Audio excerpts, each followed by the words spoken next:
All right, welcome back. And now let's talk about the distance formula. So we're going to talk about using the distance and midpoint formula. So let's introduce the distance formula. And so let's look at this example here where I've got these 2 points. And I want to find the distance between these 2 points. Well, what I want to do is to find the distance here the way they are. Now they're not vertical, right? If they were both vertical from each other, or straight horizontal or vertical from each other, then that'd be easy because it'd just be a simple subtraction, right? Because I just count the units between them, right? But it's difficult when they're at an angle to count the units between them on the rectangular plane. But what we can do is we can find the distance in the vertical direction from each point and the horizontal distance between 2 points, right? So if we look at the distance here, so this would be the horizontal distance from this point to this point, and then the vertical distance would be from this point to this point, right? And so what I end up creating is this right triangle, where the right triangle is going to be the horizontal distance between the 2 points and the vertical distance between the 2 points. And so if I want to find the horizontal distance, well, what I'm going to do is I'm going to take the, this is in the x direction. So I'm going to take their 2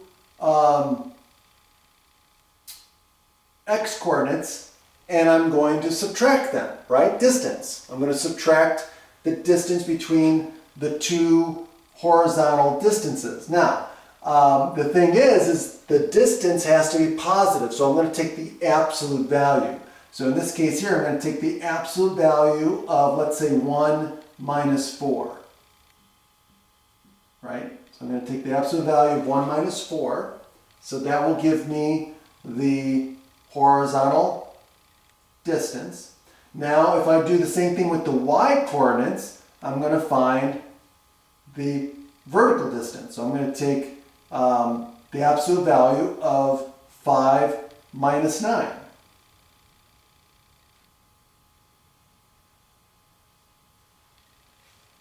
Okay? Now, what does that give me? That gives me what? That gives me -3, but the absolute value of -3 is +3. 5 minus 9 is -4, but the absolute value of that will give me +4. And so now I've got my distances, right? So there's the distance from the horizontal distance and the vertical distance. So since this is a right triangle, I'm going to use the Pythagorean theorem. So the Pythagorean theorem says that a squared plus b squared equals c squared when I'm dealing with a right triangle, right? So if I take the lengths of the legs, right, and square them, and then add those squares, that'll give me the square of the length of the hypotenuse, okay? Which is the distance between the points that I'm looking for. So in this case here, A, let's say, is 3, B is 4, right? So I'm going to take 3 squared plus 4 squared, and that should equal c squared. And so in this case here, I've got 9 plus 16 equals c squared, which will give me 25 is equal to c squared. And of course, if I take the square root of both sides, I get c is equal to plus or minus 5, right? The square root of 25 is 5. But remember, the distance can't be negative, so we just use the positive value. So in this case here, the distance between these 2 points is 5 units. And so that's how we're going to use, that's how we're going to find the distance. Now, this was a particular example, but what if I just use a generic? Let's derive the formula. Let's say I just have 2 points, P, which will be x1, y1, and we've got Q,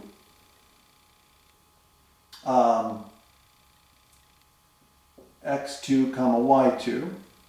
And I want to find the magnitude or the distance of PQ.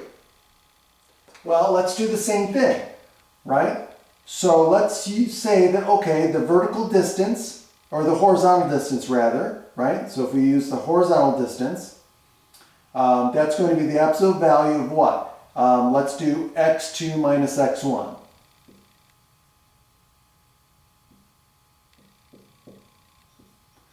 And then the vertical distance is going to be the absolute value of y2 minus y1, right? And so now I can set this up as a right triangle because I know the distance, right? Let's call that d, right? So the distance of PQ is d squared is going to equal what? The absolute value of x squared minus, or excuse me, x1, 2 minus x1, quantity squared, plus the absolute value of y2 minus y1, quantity squared. Now, the interesting thing is if I'm going to square these values, I don't need the absolute value signs anymore because they're going to end up being positive anyway. So whether this turns out to be negative or positive doesn't matter because I'm going to end up squaring them in the Pythagorean theorem and or the Pythagorean formula, and then so it doesn't matter. So now what I'm going to do is I'm going to take the square root of both sides because I want to solve for the distance. So the distance formula ends up being plus or minus, but again, we're talking about distances, right? So we're talking about positive. So we're going to ignore the negative sign. So it's just going to be the square root of x squared minus, oops, not x squared, x2 minus x1 quantity squared plus y2 minus y1 quantity squared. And so that gives us the distance formula for the distance between any 2 points in the rectangular plane.